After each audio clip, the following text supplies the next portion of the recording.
good to see some familiar faces on the screen on the video and recognise some names. Great to meet some new contacts as well. As Rach mentioned, industry ambassador for Soldier On, so I have been to some of the Pathways events before, and certainly is a privilege and an honour to be able to share this presentation today. With me is Bruce, and I'll hand over to him for an introduction, and then we'll get stuck into our presentation.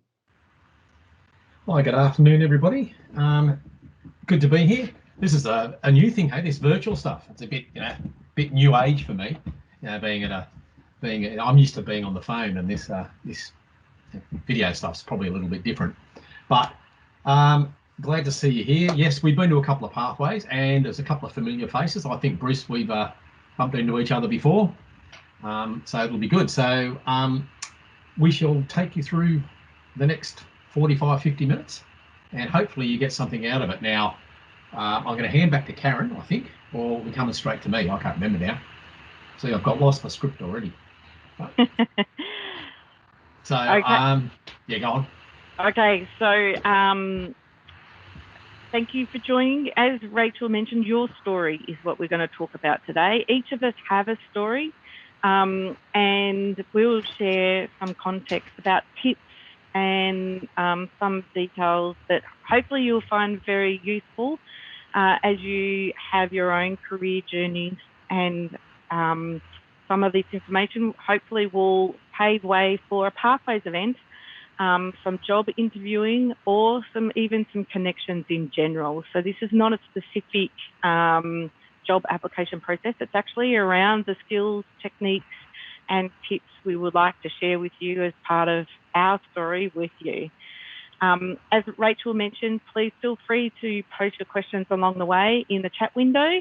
We'll come back to them at the end, and we'll certainly want to leave enough time at the end for a question and answer session. We'll go through the slides, so as we go through the slides, feel free to post your questions, so when we get together for the Q&A at the end, remember what they are. There's probably about 12 slides to go through, and the PowerPoint presentation. You don't need to take notes for what you see on the screen. You're going to get a copy of this presentation pack. So let's kick off. I'm going to put it in presentation mode and make it easier to read. So our story is themed today on passion, purpose, and positioning. And there's 5 key areas that we want to talk through. First, as you get ready to have your sessions and have conversations, connections, or job interviews or Pathways events, the first step is always around preparation. We're also going to talk about positioning and how that ties into our skills and experience. But ultimately, there's an aspect of, it's not just around jobs or opportunities with skills or experience, or how you plan for a job interview or a connection that you make at the Pathways event. It's also around your own story and the passion and purpose that you have. So we're going to share a bit about that and wrap it up together. Now, the reason why we want to share this in context is, why is this so important? Across the years, the recruitment process and finding talent for roles has become more and more a cultural fit perspective. Companies, organisations, industries look for cultural fits in talent. We're all talented people. We have different skills and experience, but the connection of finding talent to join workforces, be placed on jobs, take a career path, is really around the values and behaviour. And in a recruitment phase, there is more focus now than ever before on what they call soft skills or professional skills and leadership skills, and less necessarily on technical skills. That's because it's now understood that you can learn the technical skills on a job, and for each job or opportunity you have, you learn most of those skills on the job. But yeah, aptitude and attitude is something you grow up with and something that evolves along your life cycle. So the cultural fit and the values and behaviours is often why it's important. And that's why we want to share today a bit about passion, purpose, and positioning for your story. So let's get into it. Preparation. Okay, preparation. I think that one of the key areas in preparation is to plan, and how you plan in researching the companies and researching the Pathways partners is really important. The research can take the form of internet, news articles, people you know, the connections that you know probably have the most information you're ever going to find out about a company, and that's really important. But there'll be a bit more in further detail about that a bit later on in the pack. So the important thing is to do the research, do it on the company. What are their values? How do they operate? Where do they operate? What do they operate in? You know, how do they fit for you? What is it about that company that attracts you to the company? Or what values do you have that you think the company might be attracted to you?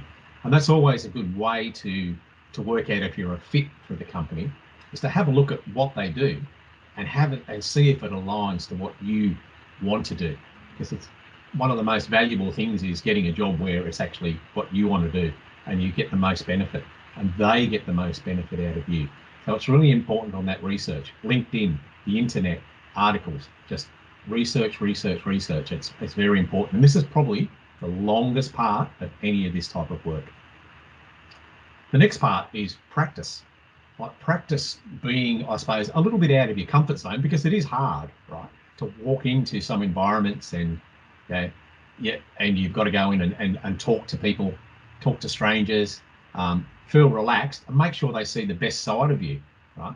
So the other thing is test yourself, research the company. Then what can I remember about the company? Jot those things down and then go back and check, see if you got that right. Because I mean, it's very impressive when someone walks in and knows a lot about a company and a lot about the things that aren't mainstream news, right? Look at other areas of the internet or other things like LinkedIn. Do some mock interviews with a friend or something like that. Get them to have the company open in front of them and ask you some questions and research about it. Get them to tell them why you would fit into this organisation, and they don't have to know everything about it either. Right? It's sometimes it's trial and error, and it makes you think on the spot. Sometimes you get put in that spot, and it's a good idea when you've got that information in your back pocket that you can pull it out. Very handy. And the other part about it is presence. Your presence. Be in the moment, like be there, right? Be open, be genuine. And always remember body language. Look at yourself from the other person's perspective. Don't always look at yourself from your own perspective, right? So look in the mirror. I know it's hard. Some of us don't like looking in the mirror all the time, but talk to the mirror. Sit there and read something to the mirror and see what I look like. Right? And I say sometimes read something uncomfortable and read something comfortable and just watch yourself. Right? Because it's sometimes you don't see the things that other people see in yourself because you're so used to it. And unfortunately, sometimes we portray things that we don't want to portray. Smiling is one of the easiest things to do, costs you nothing, right? And it really does go a long way. Right? One of the takeaways about this is it takes time for these steps. Right? Over time, it gets better. You'll be able to do your research better, but it will pay off. The preparation is probably one of the most important parts of you moving on and getting to Pathways and looking for your career, because that's the hardest part. Thanks, Karen. Right, positioning. The thing is about positioning, it's about first impressions. How people, be conscious of those perceptions, right? Think of what people think about you. Always present the best side of yourself, even if you're not feeling great that day, or even if you're, not even looking your best for that day. Always present yourself in the best way you can, because that first glimpse, that first image of you is a lasting image. It's like they still have shop windows for a reason, to try and get you through the door. Books still have book covers, right, to make you want to open the book. Just remember, you're a book cover, you're a shop window, right? Always, always, think about how I look and how people perceive me. And that's everything from body language to how I dress, to how I act, to how I move, to how I respond. Those things are extremely important, and they will open a lot of doors if you look like the right person in the first place. And that can be a lot about your state of mind and how you want to be that day, and how eager you are to be inside the organisation. And I mean, don't go in there over anxious, but always be positive. Always think about that positive side of it. Headlines. Now, this is a hard one, right? This is about how you showcase yourself. Think about how you can showcase some of your highlights. In other words, go through your career and showcase the things that you're really proud of. And sometimes you might think something's not that great, but other people are in awe, or they go, wow, that's fantastic. And that's where it's great to do it with another person. Sometimes someone that doesn't know you all that well will know everything that you've done at work. So those things about yourself are really important. Learn about those highlights, practice on them, keep them in your back pocket, so you can, if you bump into someone, you can pull it out of your back pocket. Right? Get to know them inside and out. Read your resume, try and memorize it. Right? Those sort of things are really handy. Think about the titles and how you profile yourself. It's all really, really important to how you position yourself in organisations and pathways, or when people first meet you. It's if you've got those and they just come out of you naturally, then and it's very relaxing, then it's a much easier task to do. It takes a little while, but and some people become very good at it. And that brings you to the elevator pitch. Right? So headlines really form the basis for your elevator pitch. Right? So in other words, like I said, you have them in your back pocket. You might bump into someone in the coffee shop that works for one of our Pathway partners, and they might have said, oh, I saw you at the Pathways event. And then all of a sudden, in your back pocket, you've got everything you need to have that conversation with them. Yeah? And it's practice, and it's remembering it, and it's always be prepared. Be prepared to show people what you have to offer. In other words, the takeaway is every chance is an opportunity to make a positive influence on others. And if you're prepared, you've done plan, practice, presence, first impressions, headlines, and those soft skills, right? And elevator pitches and headlines, you can actually pull that out of your pocket and do that. And it makes such a big difference when you know that inside out. All right.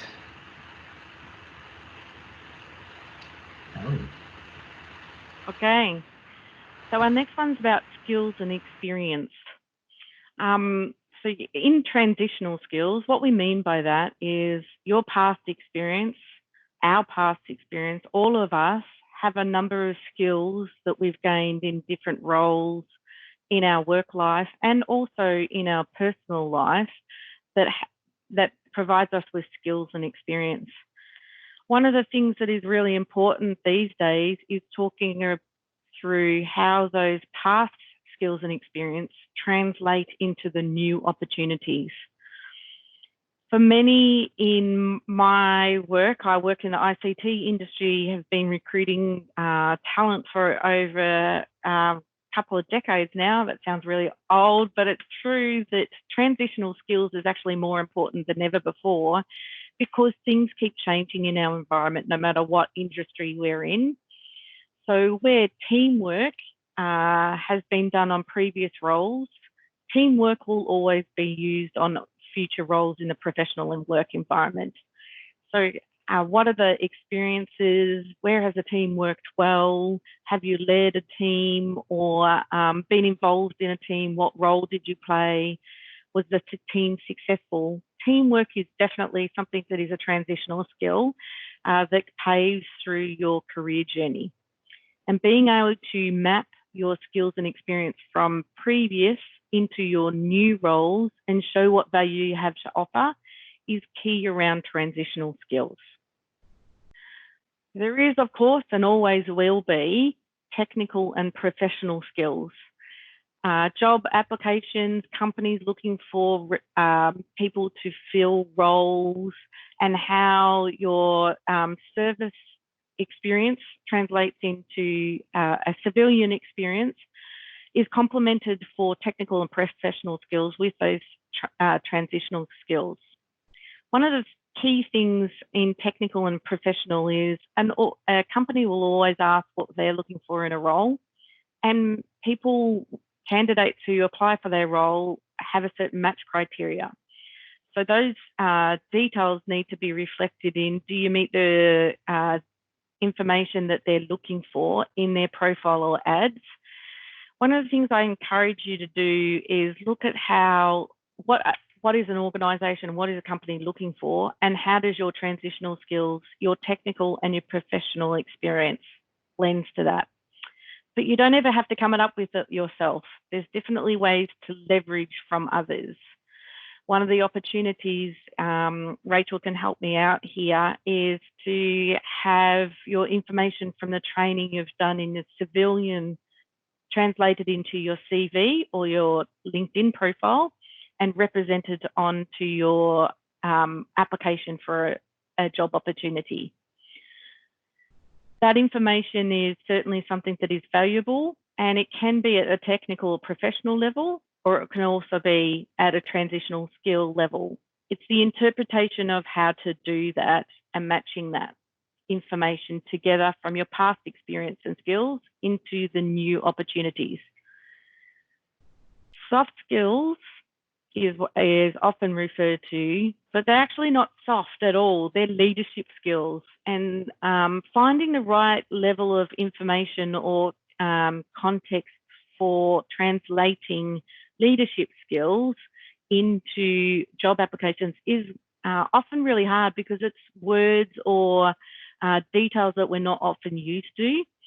I encourage you to use and have a look at personality tests or tools that are accessible online. We've included some in the reference pack that will be published to you as part of this presentation, because leadership skills are done through personality profiles, and there's some words out of those toolkits and references that you can use in terms of showcasing your own soft skills and leadership.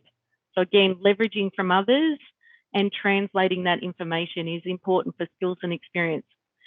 One of the reasons I got involved in Soldier On was I was looking for talent in helping future workforce, areas such as leadership skills, technology skills, and the background and experience that many of the service personnel have and their families is what every organisation is now looking for. But there is an interpretation and there's a translation of that language between that background of your past skills and experience in terms of positioning yourself for that future role. So there are great resources. Some are in the appendix. Of course, some of those resources are here talking to you today. Rachel's a resource, and the Soldier On team certainly help with these areas on skills and experience to showcase your transitional skills, technical skills, and professional qualifications, certifications, as well as soft skills and leadership.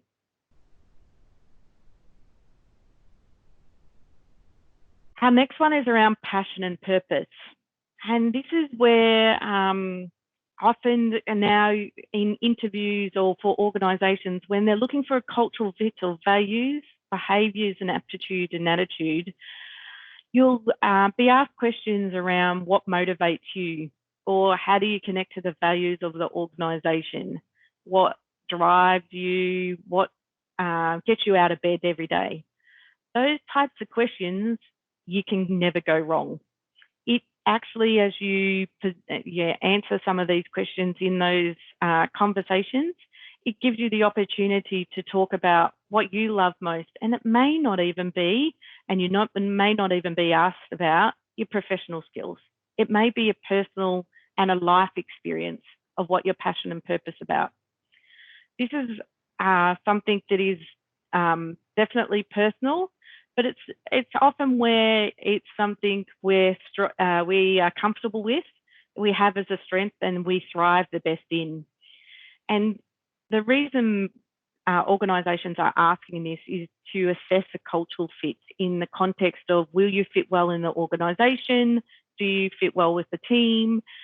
Because remember, the technical skills is what you learn on the job, in the situation you're in the tools or technology you use in that particular organisation. So that you can learn on the job, but they're really wanting to hear what your passion and purpose about. What are your own personal values? And how are you motivated by that? Some of this context comes into, why is that? Why are you passionate about something? Why is it important to you? What does it mean for you? And they're trying to explore a bit about you and your story. There is no right or wrong here. This is only your story, and every one of us have a different story. And it's something that some people find hard to talk about, what they're passionate about or purpose about. Never thought about it before, but I can assure you that these types of questions are now coming up in interviews all the time. They're also coming up in assessment tests where those soft skills and leadership skills are being evaluated. So some of these things are good to think about and find your own passion and purpose. It's not easy to do, but it's certainly something that is of value to you, and it's very personal.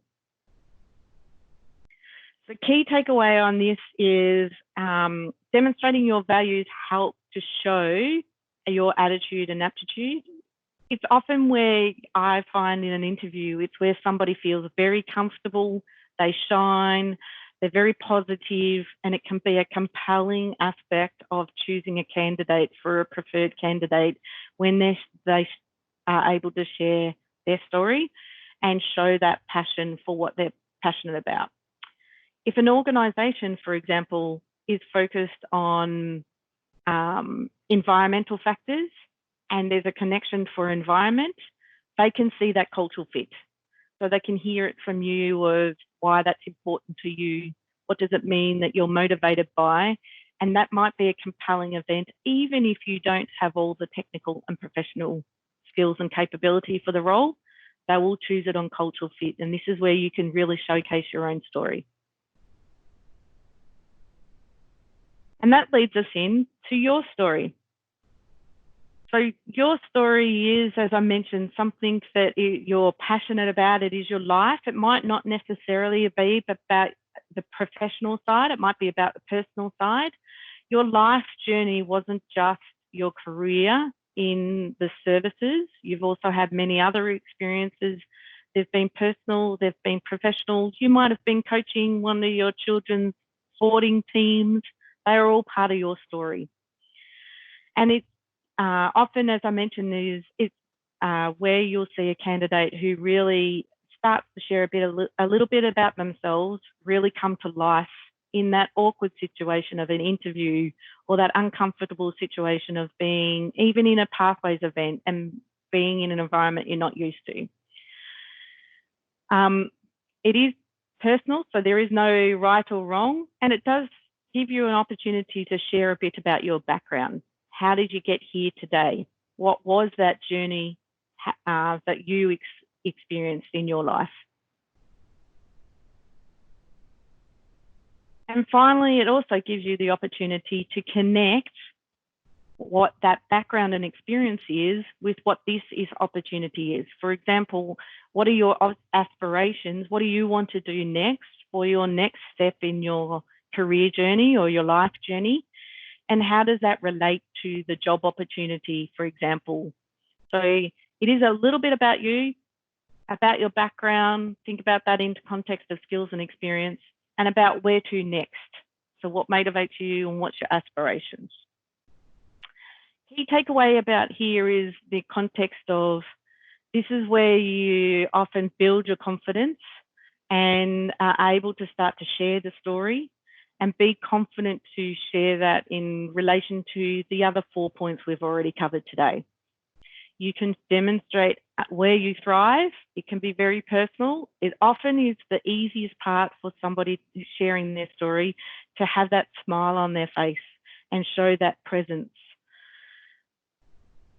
So hopefully those 5 points have been good information for you.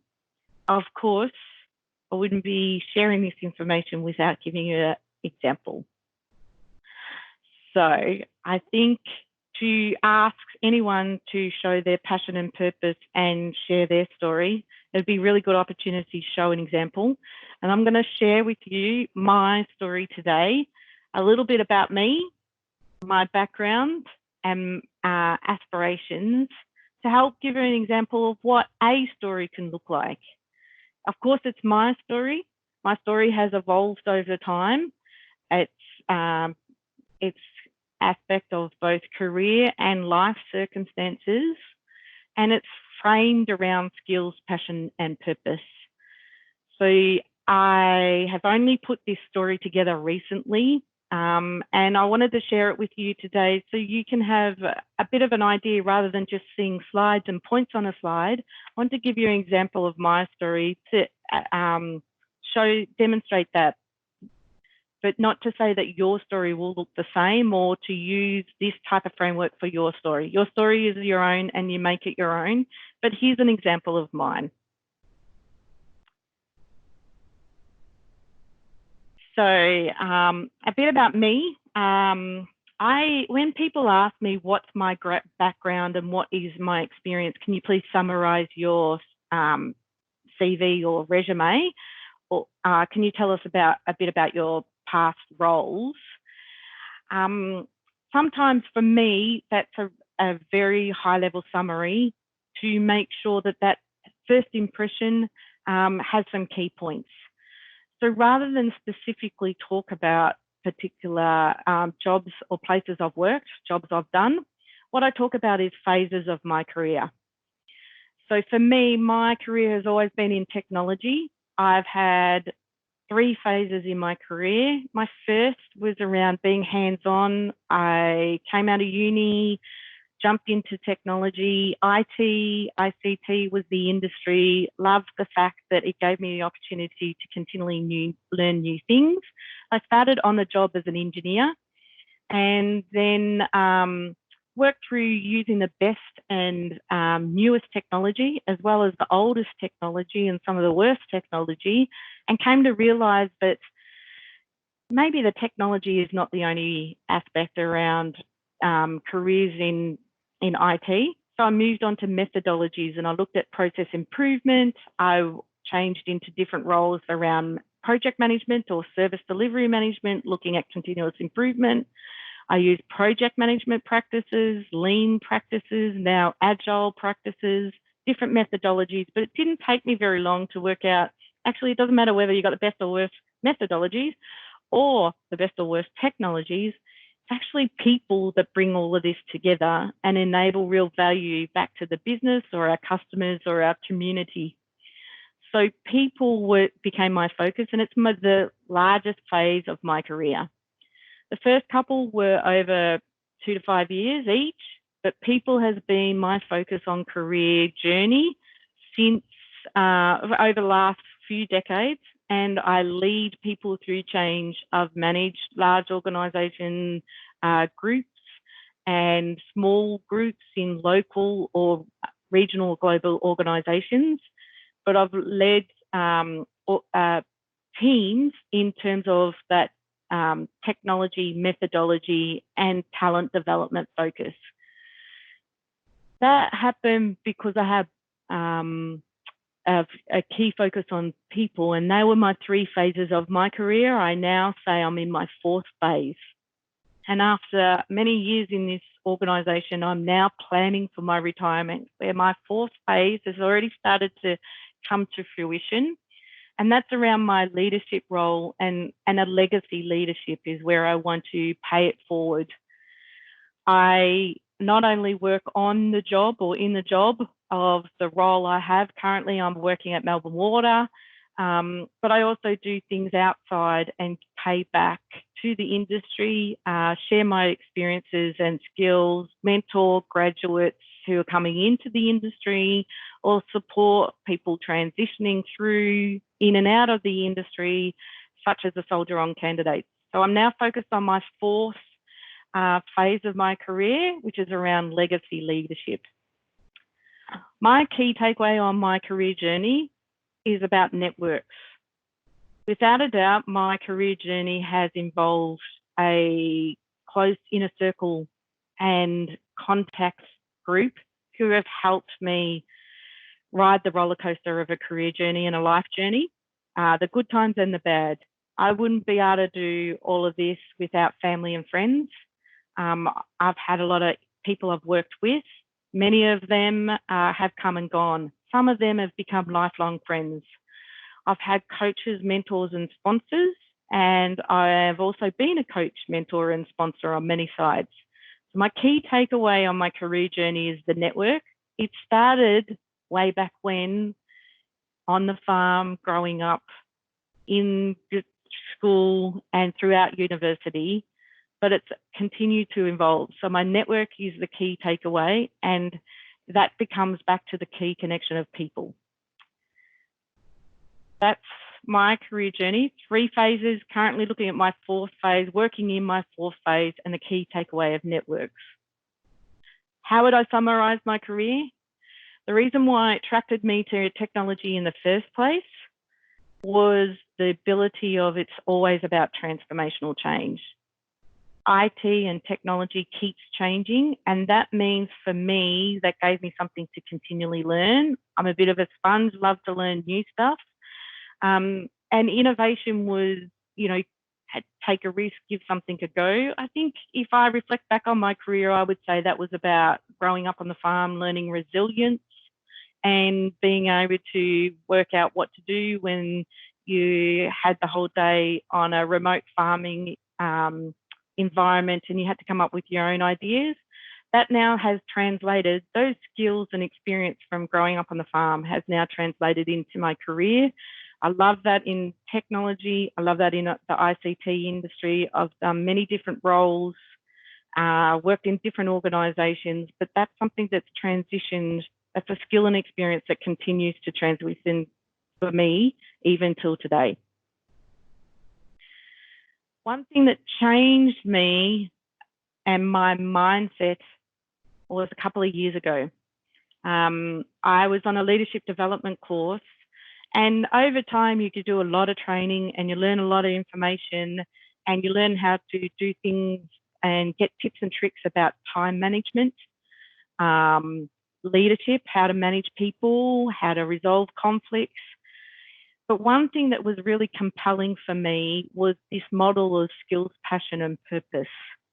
This is a model that is used and it's often used to define happiness, where the 3 things come to fruition. The reality is most humans never sit in the middle, but for those that are lucky enough, who find that point of happiness between skills, passion, and purpose intertwined, it's usually only a short point of time. Most of us only focus on one area. So for me, most of my career was focusing around building my skills, gaining experience, and transitioning that career journey. It's only recently, over the last 5 years or so, that I've really come to hone in on passion and purpose. But to me, it actually now helps, even with the time management of what do I do every day? Why do I do it? What motivates me? And how do I balance that in both a work and a life balance? So this model helps every day. My choice is a virtual type of thing. It's a picture in my head of what am I choosing to do today? Why do I love what I do? And it's not always on the job. As I mentioned before, it's both a personal and a professional aspect. So to me, this changed my career and my life, and it was complete mindset change just by a simple diagram that I learned through a development program. Finally, what's my aspirations and next steps? Well, I mentioned about right now, my focus is on legacy leadership. I do a lot of work in terms of diversity, inclusion, talent and capability, mentoring and coaching, etc. From a on-the-job role, what I'm working at Melbourne Water, doing some transformational change, kind of miss that global aspect, although now COVID-19 has come into play. I'm not sure that that global role is exciting as it used to be. I do have an aspiration. I am on some boards as volunteer. I do have an aspiration of moving my career into a phase where I don't have to work all the time, but I can work part-time and add value at the executive level back into organisations. So hence the board roles. I love the impact of a recent book I read was Neil Danaher's book and his story of leadership and legacy. He has motor neurone disease, he's an AFL footballer, his story is very compelling, and he has a similar situation if he grew up on the farm and his journey through his career from a sporting perspective, a professional perspective of leadership. Amazing book, easy to read, flew through that. So impact and role models still pay a long way for me. That goes back to that network. And part of legacy is, for me personally, my passion and purpose is actually to pay it forward, is to leave a mark on others and share my experiences. This is all to get to the point of retirement, as I mentioned before. Can't wait to keep learning, but also relaxing. Learning is about, doesn't look like it's that far away before this is not the only planet we're going to be on anymore, and travel is a whole nother thing. And also to get out in the community and do some travel and relaxation, get off the grid and have some fun with the caravan. So that is my story. Finally, we have some tips for you. So career tips. Couple of things that I think has something I've been honing with these conversations over time, has a couple of extra points for you. First, it's up to you. So you can have all the guidance, support and information. Sometimes that can be an overload of information that can help support you for achieving your success in your career, but it really actually comes back to you. Second is networking. Stay connected. Stay connected in your inner group, in your inner circle and your internal aspect, but also with extend your network externally with new communities or people you don't know. LinkedIn is one way to connect. Pathway events is another way to connect. There's different ways to connect, both personally and professionally. Put your hand up, take the initiative, put your hand up. You'll always find, even now, you'll see a lot of activities happening, given that there's a lot of job losses with COVID-19. You'll find a lot of people are putting their hand up, and many people are more than happy to help. So initiative is one of those things. I think more so than ever, the community is able, where they can, to connect with somebody else in their network or help you out directly. And it's a really great thing to have those aspects of stepping out of your comfort zone and getting that support. Number 4 is about prioritize. This is all sounds a lot to do, and some people say looking for a job is a full-time job. That is actually to some extent true, but you can't do that all the time. So for me, my prioritization personally, as I mentioned before, is having that skills, passion, purpose. And sometimes it's about being able to be comfortable with saying, no, not right now, this is not for me. But sometimes it's I need to change my priorities because I need to do more in the passion or the purpose focus and less in the skills. So it's balancing work and life and learning. And finally is recognize along the way that we do a lot of things. And sometimes we keep pursuing that ultimate next step, but it's important to take time out and acknowledge the achievements and celebrate the success we've had along the way. So celebration is something I often talk to my teams about because we all get busy keeping going forward, but it's important to actually recognise the achievements we're achieving along the way. Finally, the takeaway from the careers tip is your career, your life, your personal and your professional experience is your own journey. It can take many paths. I mentioned before about a roller coaster career. I can tell you mine's always not been so great or so successful. There's been a couple of paths where it's been pretty tough, or it's been something where I've stepped back in my career in order to take on a role, to be employed, and then in the future come back to where I needed to be. Careers are a journey of change, and they can take many paths. This is about your career, your next steps, and your journey to get there and story to tell. On that note, that's the end of our presentation, and I welcome the opportunity to hear some questions.